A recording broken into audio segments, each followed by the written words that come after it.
विश्व समाज की सदस्यता।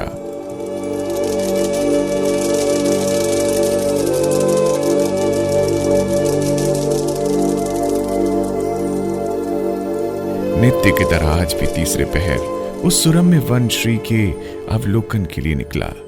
भ्रमण में जहां स्वास्थ्य संतुलन की, व्यायाम की दृष्टि रहती है, वहां सूनेपन के सहचर से इस निर्जन वन में निवास करने वाले परिजनों से कुशल क्षेम पूछने और उनसे मिलकर आनंद लाभ करने की भावना भी रहती है।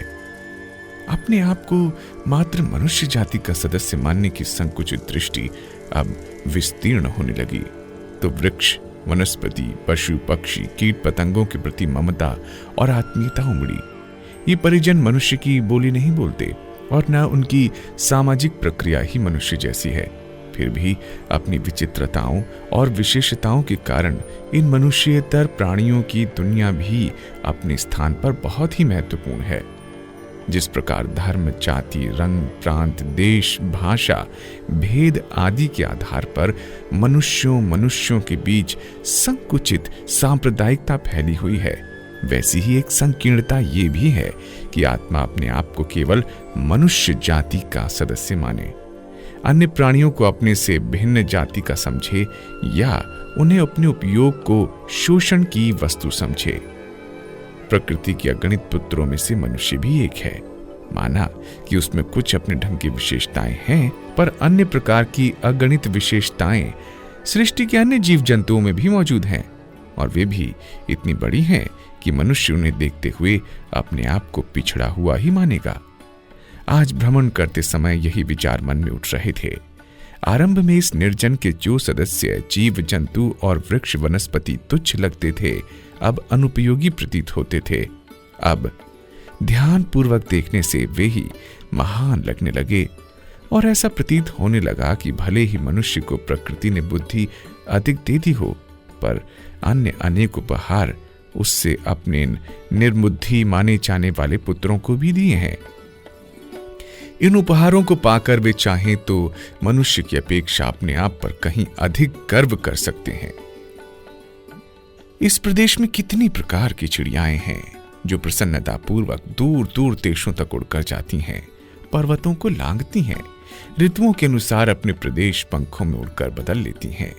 क्या मनुष्य को ये उड़ने की विभूति प्राप्त हो सकी है? हवाई जहाज बनाकर उसने थोड़ा सा प्रयत्न किया तो है, पर चिड़िया के पंखों से उसकी तुलना क्या हो सकती है? अपने आप को सुंदर बनाने के लिए सजावट की रंग बिरंगी वस्तुएं उसने आविष्कृत कर ली हैं, पर चित्र विचित्र पंखों वाली स्वर्ग की अप्सराओं जैसी चिड़ियों और तितलियों जैसी रूप सज्जा कहाँ प्राप्त हुई है? सर्दी से बचने के लिए लोग कितने ही तरह के वस्त्रों का प्रयोग करते हैं, पर रोज ही आंखों के सामने गुजरने वाली बरड़ यानी जंगली भेड़ और रीछ के शरीर पर जमे हुए बालों जैसे गर्म ऊनी कोट शायद अब तक किसी मनुष्य को उपलब्ध नहीं हुए। हर छिद्र से हर घड़ी दुर्गंध निकालने वाले मनुष्य को हर घड़ी अपने पुष्पों से सुगंध बिखेरने वाली लता गुल्मों से क्या तुलना हो सकती है? 60-70 वर्ष में जीर्ण शीर्ण होकर मर खप जाने वाले मनुष्य की इन अजगरों से क्या तुलना की जाए जो 400 वर्ष की आयु को हंसी खुशी पूरा कर लेते हैं। वट और पीपल के वृक्ष भी 1000 वर्ष तक जीवित हैं। कस्तूरी मृग जो सामने वाले पठार पर छलांग मारते हैं, किसी भी मनुष्य को दौड़कर परास्त कर सकते हैं। भूरे बाल वालों से मल्ल युद्ध में क्या कोई मनुष्य जीत सकता है? चींटी की तरह अधिक परिश्रम करने की सामर्थ्य भला किस आदमी में होगी? शहद की मक्खी की तरह फूलों में से कौन मधु संचय कर सकता है? बिल्ली की तरह रात के घोर अंधकार में देख सकने वाली दृष्टि किसे प्राप्त है? कुत्तों की तरह घ्राण शक्ति के आधार पर बहुत कुछ पहचान लेने की क्षमता भला किसमें होगी? मछली की तरह निरंतर जल में कौन रह सकता है? हंस के समान नीर क्षीर विवेक किसे होगा? हाथी के समान बल किस व्यक्ति में है? इन विशेषताओं से युक्त प्राणियों को देखते हुए मनुष्य का एक गर्व करना मिथ्या मालूम पड़ता है कि वो संसार का सर्वश्रेष्ठ प्राणी है। आज के भ्रमण में यही विचार मन में घूमते रहे कि मनुष्य ही सब कुछ नहीं है, सर्वश्रेष्ठ भी नहीं है, सबका नेता भी नहीं है। उसे बुद्धि बल मिला सही, उनके आधार पर उसने अपने सुख साधन बढ़ाए हैं, ये भी सही है। पर साथ ही ये भी सही है कि इसे पाकर उसने अनर्थ ही किया। सृष्टि के साथ प्राणी जो उसके भाई थे, ये धरती उनकी भी माता ही थी। उस पर जीवित रहने, फलने और स्वाधीन रहने का उन्हें भी अधिकार था। पर मनुष्य ने सबको पराधीन बना डाला, सबकी सुविधा और स्वतंत्रता को बुरी तरह पद दलित कर डाला।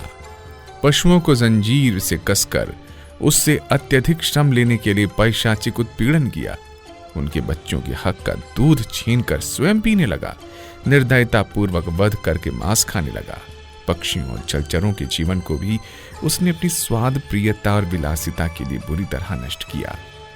मांस के लिए, दवाओं के लिए, फैशन के लिए, विनोद के लिए उनके साथ कैसा नृशंस व्यवहार किया, उस पर विचार करने से दंभी मनुष्य की सारी नैतिकता मिथ्या ही प्रतीत होती है। जिस प्रदेश में अपनी निर्जन कुटिया है, उसमें पेड़ पौधों के अतिरिक्त जलचर, थलचर, नभचर, जीव जंतुओं की भी बहुतायत है। जब भ्रमण को निकलते हैं तो अनायास ही उनसे भेंट करने का अवसर मिलता है। आरंभ के दिनों में वे डरते थे, पर अब तो पहचान गए हैं। मुझे अपने कुटुंब का ही एक सदस्य मान लिया है। अब ना वे मुझसे डरते हैं और ना अपने को ही उनसे डर लगता है। दिन दिन समीपता और घनिष्ठता बढ़ती जाती है। लगता है इस पृथ्वी पर ही एक महान विश्व मौजूद है। उस विश्व में प्रेम, करुणा, मैत्री, सहयोग, सौजन्य, सौंदर्य, शांति, संतोष आदि स्वर्ग के सभी चिन्ह मौजूद हैं। उससे मनुष्य दूर है। उसने अपनी छोटी सी दुनिया अलग बना रखी है, मनुष्यों की दुनिया।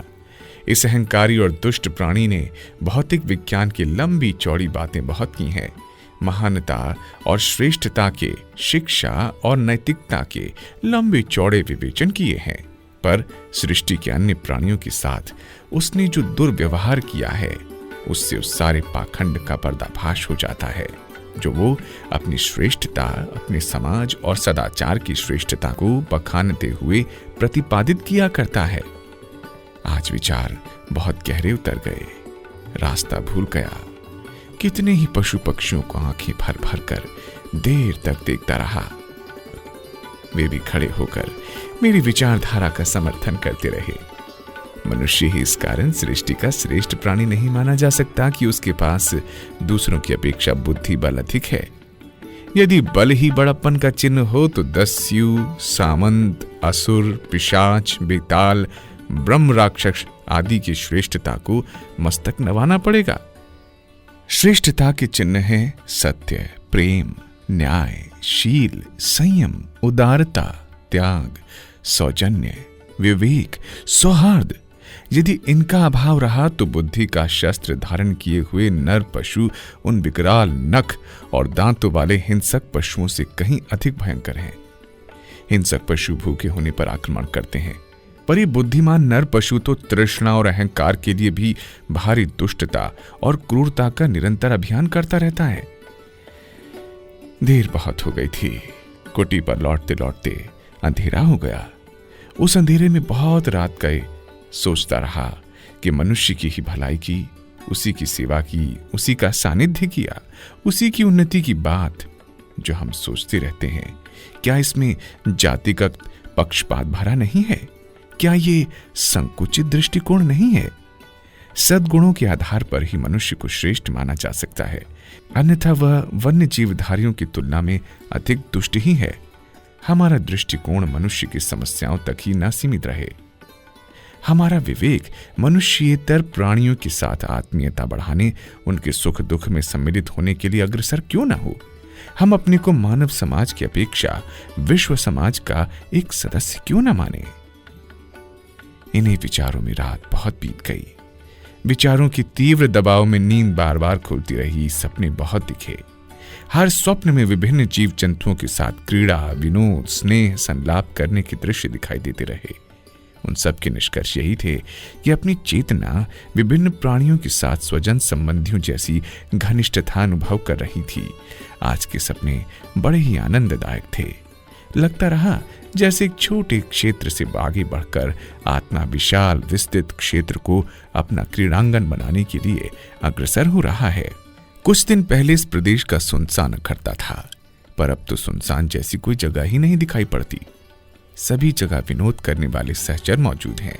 वे मनुष्य की तरह भले ही ना बोलते हों, उनकी परंपराएं मानव समाज जैसी भले ही ना हो, पर इन सहचरों की भावनाएं मनुष्य की अपेक्षा हर दृष्टि से उत्कृष्ट ही हैं। ऐसे क्षेत्र में रहते हुए तो उगने का अब कोई कारण प्रतीत नहीं होता। हमारे YouTube चैनल को सब्सक्राइब करें और बेल आइकन को दबाएं ताकि आपको नोटिफिकेशंस मिलते रहें।